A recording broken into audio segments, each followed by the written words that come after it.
whether that's sending an email or, you know, using a till system that's connected to the internet and you're having to, you know, send something off to head office or process things. These are all digital skills, and there's a lot of people that don't have it, which, to be honest, is causing our economy a lot of problems. And that's why the government is trying to do a lot more. And as you said, you know, there's a big push to make sure people have the basic skills to make sure we can kind of facilitate this gap. Now, I'm sure you've all heard about automation. So we had a big industrial revolution a few hundred years ago, and that was really, really scary because there were a lot of people that were doing jobs in factories and in, you know, in farming, and all these, you know, big machines came in and they felt like it took their jobs. So the fact that automation is coming in and people are saying, you know, we need to switch occupations and acquire new skills, it sounds scary, but actually that's not really what it's about. It's not about replacing jobs. It's basically, automation is getting rid of kind of the banal repetitive tasks. So a lot of the stuff that we used to do that we don't need to maybe do manually anymore, that's what automation is. So even whether it's like hoovering your house, and now there's like these Roombas that go around and hoover themselves, that's a really good example of something that has been automated. Does anyone have any, put your hands up if you have fears that things like automation is gonna basically price you out of a job, that it's gonna make you basically suffer in today's economy. Is that something that bothers anyone here? No? That's very good. Good. Because that's not what it's about. Automation isn't about getting rid of jobs, it's about getting rid of basically the banal, repetitive stuff and opening people up to actually be able to use their brains and do more creative stuff. The last thing you want to do, you know, in a factory before, you know, you'd have to carry something and put it there. Now there's a machine that does it for you. That means we have more time to do more of the smart stuff that those machines can't do. So, digital skills. What does this actually mean? Does anyone, what does IT skills mean to you? Does anyone? How to use a computer. How to use a computer. Being able to use a computer. Okay, and what kind of computer? Depends where you're working. Okay. It depends on your work environment, because different works have different systems or different programs. So obviously if you apply for a job and they say you have to have computer skills, you have to have a basic knowledge. So for example, my friend went for a job as a graphic designer. They put him there. He didn't know anything about the software, but they just said, oh, you will learn. But he couldn't because he didn't know the basic, like how to use the program. So for him it was all new. So it was confusing. And would you say that's IT skills or digital skills? For me, I see it as the IT skills. Okay, so I kind of want to throw this on its head.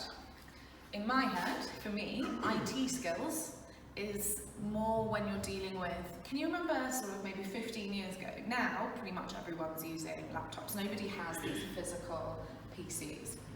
IT, information technology, which is kind of a big word that doesn't really describe anything, but it describes everything at the same time. Now, that is something we use more to refer to, whether it's systems implementation and people working with servers, you know, those big systems, putting things together. Digital skills is more the things we are doing all day, every day in our day-to-day life. And the problem even with the term digital skills is they're not really digital skills, they're just skills. So we look at it as, oh, it's digital, it's computers, you know. My mum, I'm sure, thinks like I just fix computers for a living. I can't do that at all. I have to get Don to come and like fix things for me. Can't work a printer. Doesn't mean that I have IT skills, but I have digital skills. It's two different things. And we need to kind of get out of the mindset of looking at it as digital, computer stuff, and these are just skills. These are just things we need to learn and adapt as they change. And you know, really choose to like, let's not be scared of it. Let's just kind of try and get on and embrace it and kind of part of the new world. So, essential digital skills for work. So we were talking about people that don't have basic digital skills. There's 17.3 million people. That's what this is. So, handling information. So, things like data. How do we put it into, for example, a spreadsheet? Communication, chat tools, social media, problem solving. So, that could be anything from Googling a question. Security, how you're staying safe online, being aware of scams, fake news, all of these things kind of come into it. Transacting, buying things online. These are things some of us in this room take for granted and other people actually find really hard, and I think we underestimate how many people kind of fall into that bracket.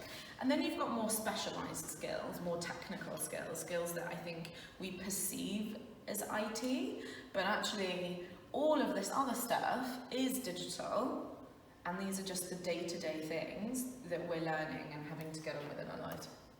So, skills that are currently in demand for the future. So a lot of people talk about the future of work. How can we prepare ourselves for, all these jobs that are coming? One of them is data analysis. So if you like numbers, if you like spreadsheets, if that's something you like, data analysis is there. Design and UX, so your friend that got that job in graphic design, understanding, so UX is user experience. So if I go onto a website, you all know the websites you see that you like and the websites you see that you don't like. The websites you see that are kind of annoying because they don't quite work right. You go to the top of the page and you can't find the stuff you want. All of that is user experience. So you know what I was saying about automating some of the, the repetitive stuff? So we can focus on problem solving and thinking more creatively about how we get information to people, how we design things, how we can engage.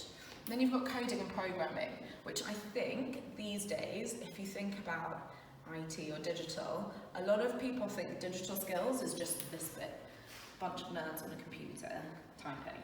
And that's actually not what it is at all, but I used to run a code school, and I can assure you there were more girls in our class, more people that you would never imagine as developers, because I think what our mindset of what IT and computers was before is completely changed.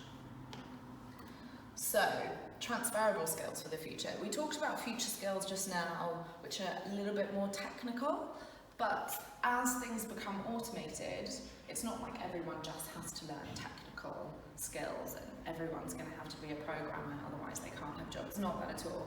Again, the more we automate the banal stuff, the more these things become important. Communication, empathy. So how do we deal with people online? There's this whole issue about trolling.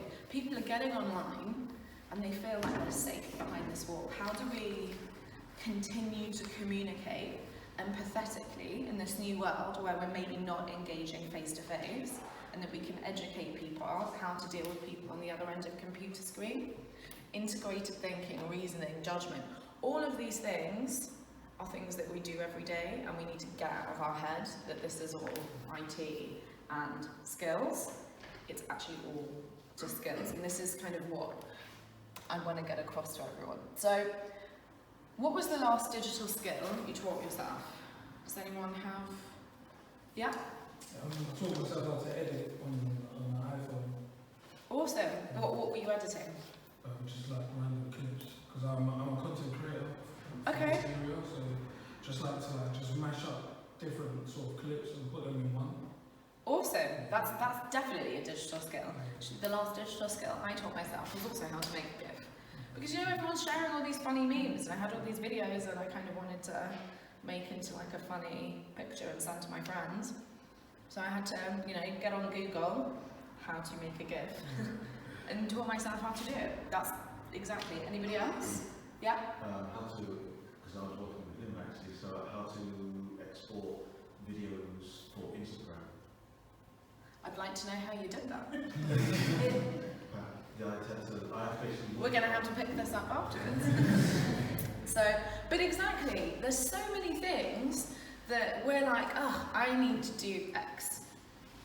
And some people go ahead, they Google it, they figure it out, and they don't really realise they're in this mindset of learning where they're teaching themselves new stuff every day, and every single kind of piece of that is, you know, it's a big deal. I mean, again, my mother, I'd say, is kind of on the lower end of the digital skills spectrum. However, there's some things she can do. We all have parents that can stalk better than the FBI online, but they haven't a clue where to click for other stuff, and you're like, how is it possible that you can do both of these things? She's actively teaching herself how to do things I don't want her to do, and not actively teaching herself to do the stuff she's always calling me about.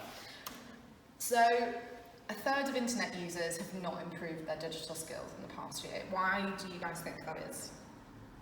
So you guys are obviously working on teaching yourselves stuff, whether you realise it or not, but why do you think a third of people haven't been doing that? Yeah? I think there's just so much to learn. I think there's so many new things coming out, it's so difficult to...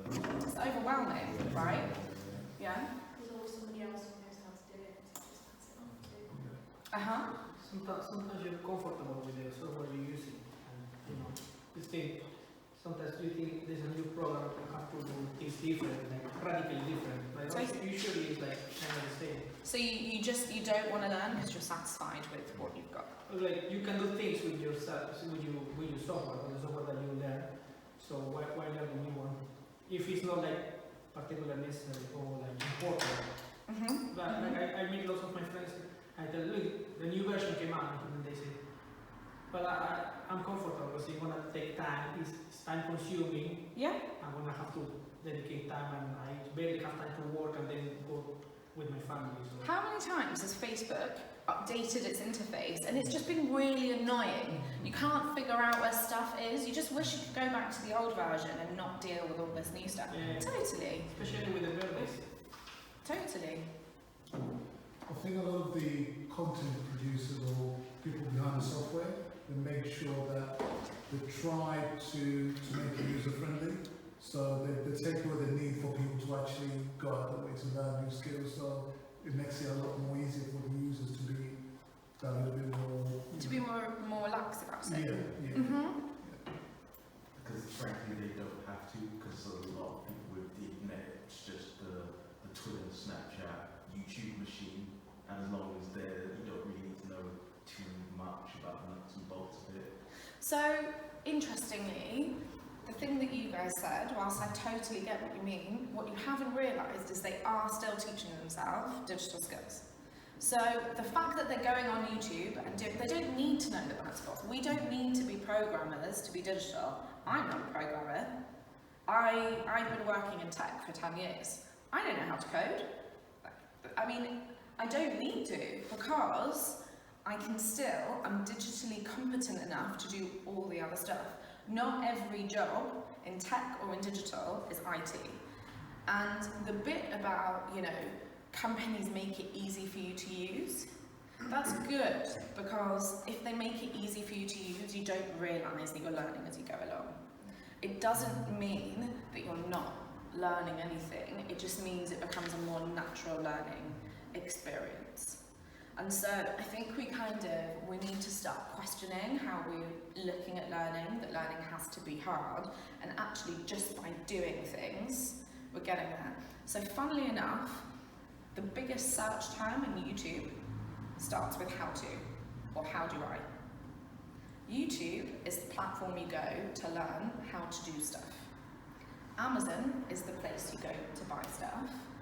And Google is basically the question and answer. Where do I find, you know, what can I look for, you know, where does Taylor Swift live? You know, but all of these things, just by going and searching and doing it, you're actually teaching yourself as you go along. So I kind of want us all to just flip this on its head, and it's actually just about the mindset that we're using to approach it.